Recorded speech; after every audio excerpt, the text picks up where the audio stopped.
Hi, I'm Victoria Sprott. I'm the International Talent Director for Robert Half.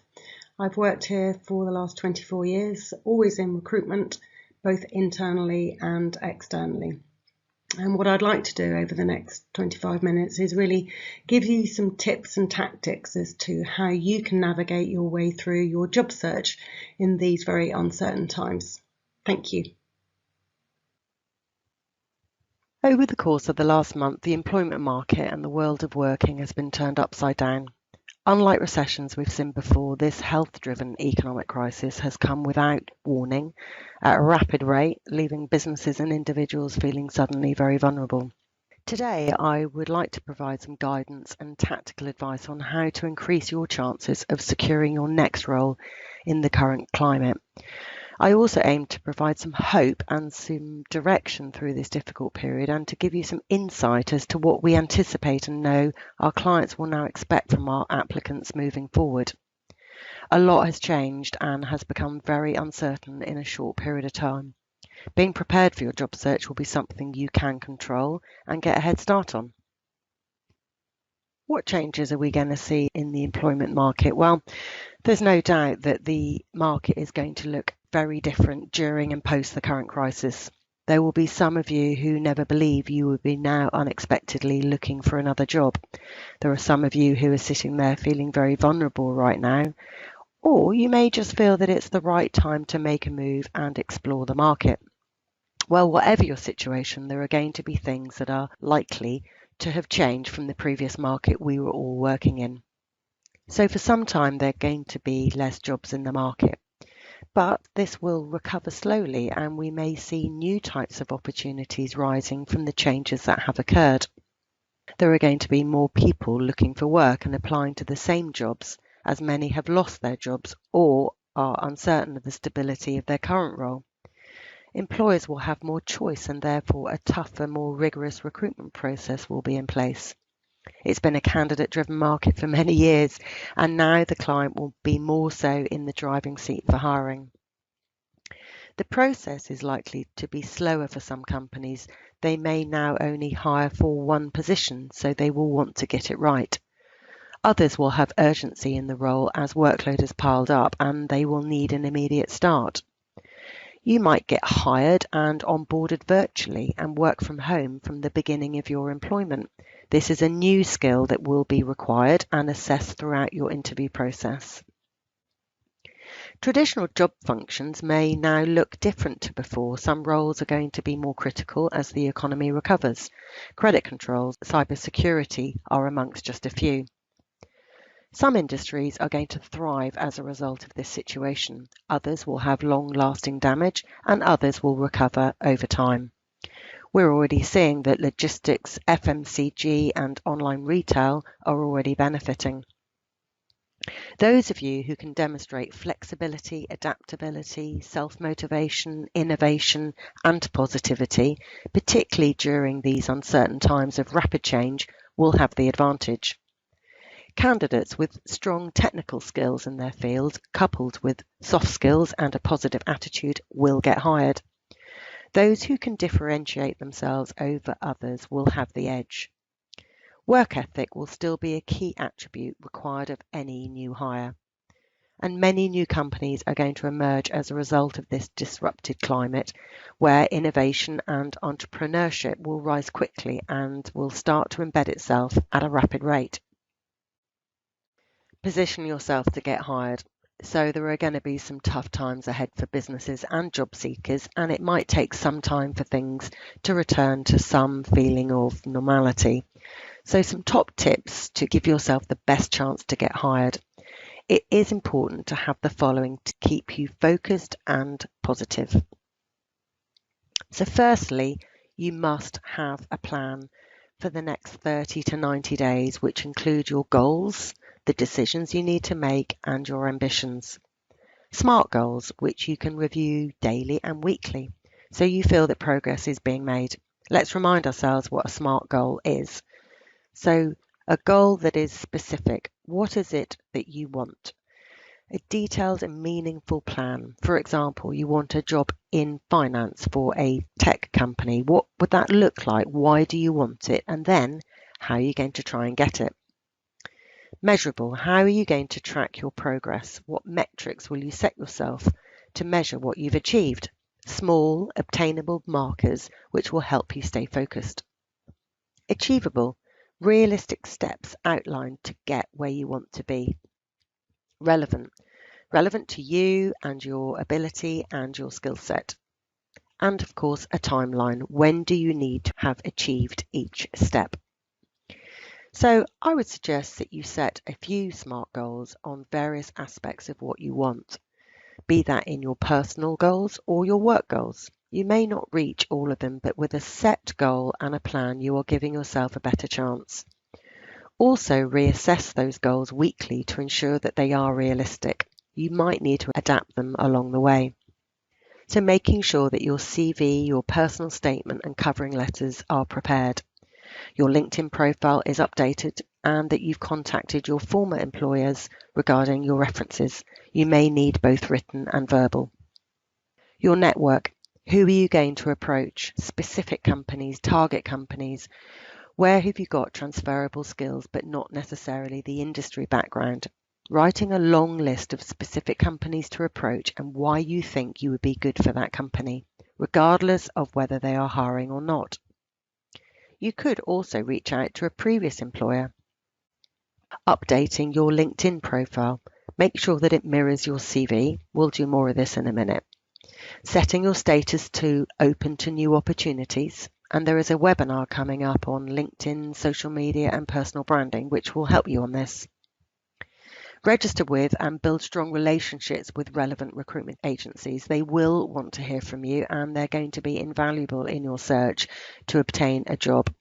Ask them for transferable skills advice, share information with them, and likewise glean information from them to help shape your job search. For examples, industries that are buoyant or emerging markets.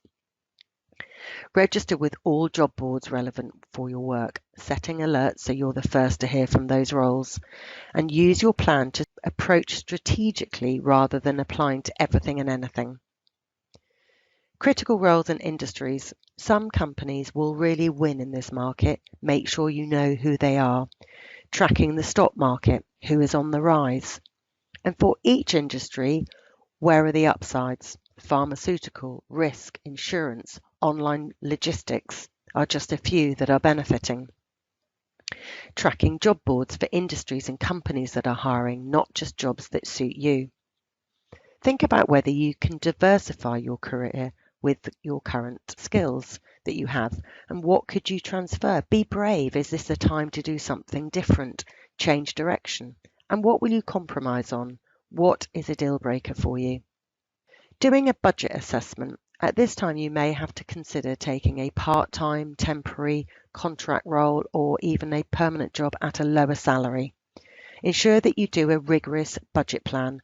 What can you scale back on? Where can you save money? Do you need to keep that car? Do you have the best deal with your internet provider?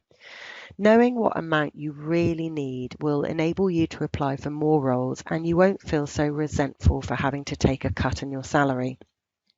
If you are flexible and cognizant of the realities, you can make an educated decision on what employment looks like for you for the foreseeable. Working from home. We'll do more on this, but setting yourself up a dedicated area for working from home to find your next job is really important. Try to find somewhere as light and as quiet and as personal as you can. Plants, pictures of family and friends, suitably heated, whatever makes you feel good. You need to feel really confident in your environment and it will boost your motivation and your morale. For many, working from home might now be the new normal, so setting yourself and your space up early will make the transition into working from home much easier. There is loads of content on the internet on how to prepare a good CV, and most of us know how to put a good CV together. However, many people make many simple errors. So little things like no more than 2 pages. Don't let the recipient of your CV guess anything. Give them facts and fill in all the blanks, ensuring that the format and the font, the layout, The employment order, the education and the summary listing achievements in each of your roles are all important to get right, including relevant metrics related to the role that you're applying for. For example, sales performance, revenue amounts, company growth, cost saving initiatives, how many people you managed, and projects that you executed. Putting your interests and hobbies and passions. Be real, show your personality, be mindful of the person reading, and don't fabricate. On your CV, including a hyperlink to your LinkedIn profile. If you don't have a LinkedIn profile, you will be at a disadvantage. The interviewer will be checking out your social media, and LinkedIn will be their first port of call. However, there are now going to be new requirements on a CV given the current market. The following will need to be included in your CV. So what is the client really looking for? Highlighting and creating your bespoke CV around each application by reading and then rereading the job description. What are the skills and the competencies required in the job? Write them down and start thinking of the specific examples you have of when you've done these. The CV needs to demonstrate not just the skill, but the achievement, experience, or outcome. Can you demonstrate your ability to have worked from home and been productive and successful, and provide examples? Can you articulate your technology skills and capability in communication tools such as Skype, Zoom, Microsoft Teams, etc.? What level of capability do you have? If you're a leader, do you have proven experience and success in hiring and managing a team remotely? Change brings innovation. What examples can you give that prove that you have been innovative in these tough times? Can you provide examples of where you've had to adapt and change plans, or strategies, processes, direction, or speed to execute the result?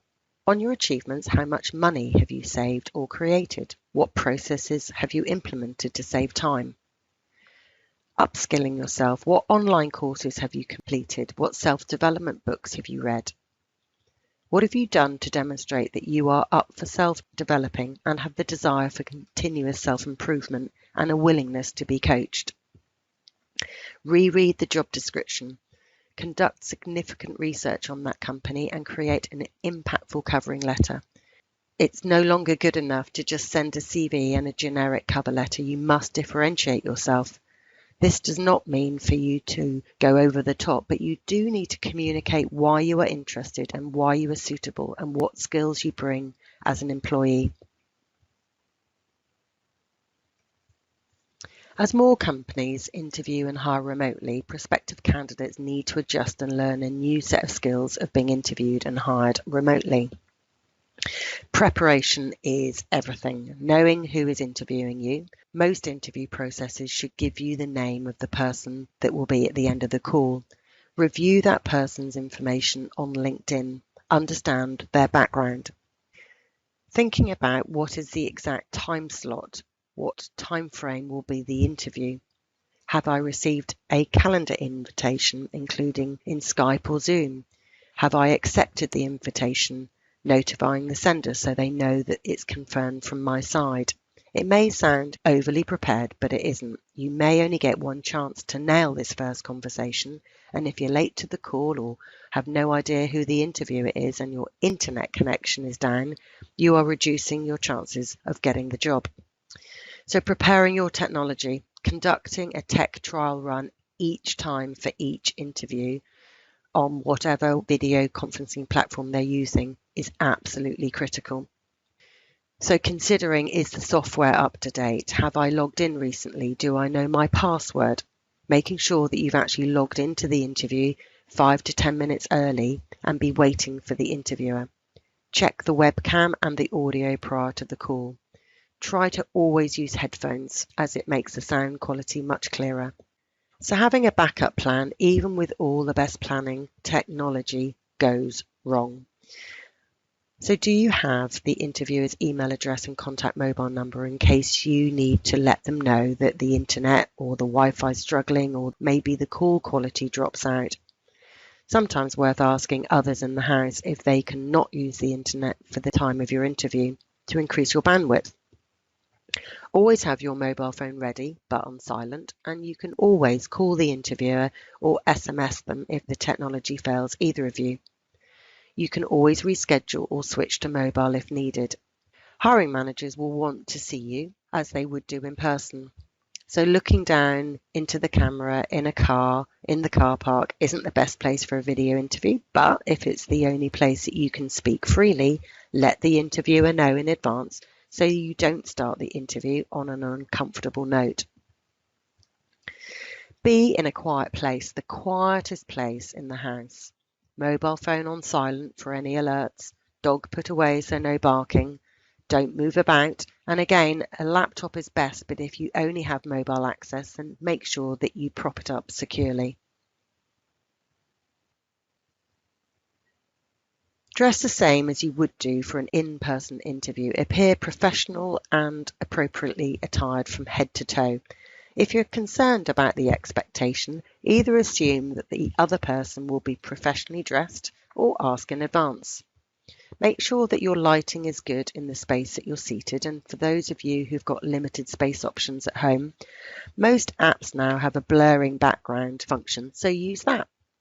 Facial expressions, tone of voice and body language. So be calm in your speech pattern, speak clearly with measured pace and volume. Try to speak a little slower than normal to accommodate any time lag on the call. Meta language is everything. Your smile, your laugh, your ability to build rapport through eye contact and signs of active listening. Leaving a few seconds after the interviewer has finished talking before you respond, because this internet sometimes has a delay and you don't want to talk over them. Look at the camera, or if that feels unnatural, look at the person on the end of the call. Try to avoid looking at your own image as it will distract you and your eye contact with the interviewer. You can consider hiding your own image from view to avoid that temptation. My suggestion is get your friends to critique your style and give you feedback, body language, facial expressions, and do a trial interview with them. They will always be your harshest critics. A strong close.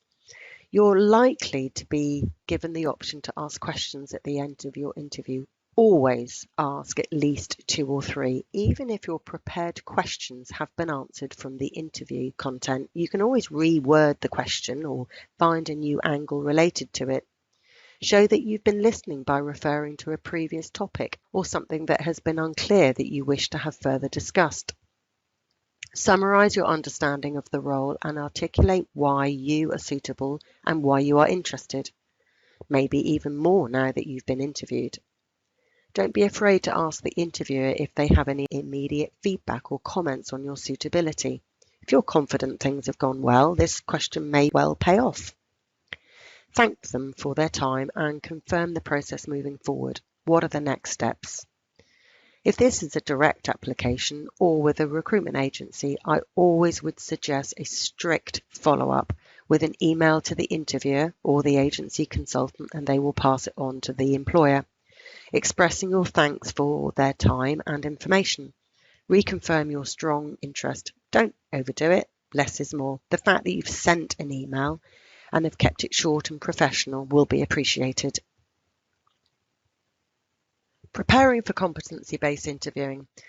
The company that you're applying to will have written a job description, and this will include competencies that are required for that role, put together by the senior leadership, management and human resource teams.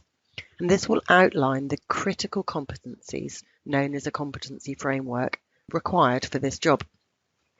Often there are 4 to 5 and they will be listed in the job description, so be sure to plan or ask the recruiter what they are. So, for example, some competencies might include, for a business support or administration role, the competency required might be organisation or prioritisation. For financial services or banking, analytical or critical thinking. For project management, business transformation, resourcefulness, planning and adaptability. So many interviewers will work around what's called the STAR method. So the S is for the situation, and the question asked of you is describe a time, or please give me a situation, or give me an example when you have. and it's typically around a challenge or a problem that you've encountered. And you will need to state what that problem or challenge was in that specific example. It might be a recent example or something that happened 10 years ago or at university or perhaps sometimes in your personal life. The T is the task, and this stage requires you, the candidate, to clearly outline what was the task in hand. A was the action. Essentially, what did you do? What course of action did you take to overcome the challenge? What did that look like? Don't go on for too long here. It's vital to be concise and perhaps list 3 action points with a brief and succinct comment on each. Basically, the whys. The interviewer is looking for levels of competence with reasoning and explaining the action behind what you did. And lastly, it is the result. The result is the outcome that you achieved, whether this be a success or a failure, and that depends on the question that's asked of you. But you should comment on what you learned and what you would do differently in the future.